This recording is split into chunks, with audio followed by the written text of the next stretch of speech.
কখনো তোমার যদি হতাশ মনে হয়, আর কয়েকদিনই তো আছে, 15-16 দিন সময় আছে না,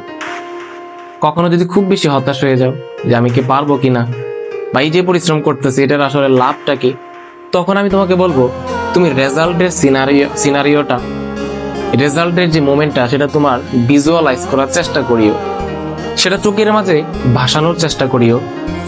যেদিন তোমার এসএসসি রেজাল্ট দিবে, সেই রেজাল্টটা তুমি যখন সার্চ দিবা, রোল নাম্বার রেজিস্ট্রেশন নাম্বার লিখে সার্চ দিবা, যখন তুমি সার্চ দেওয়ার পরে সাথে সাথে চলে আসবে যে জিপিএ 5, তখন তোমার সেই অশ্রু ভেজা চোখের কান্না, তখন যে পরিবারের সাথে যে যে যে আনন্দ ঘন যে পরিবেশটা বা আনন্দ ঘন মোমেন্টটা যে তুমি শেয়ার করে নিবা, ভাগাভাগি করে নিবা, ওই মোমেন্টের কথা তুমি চোখের মাঝে ভাষা।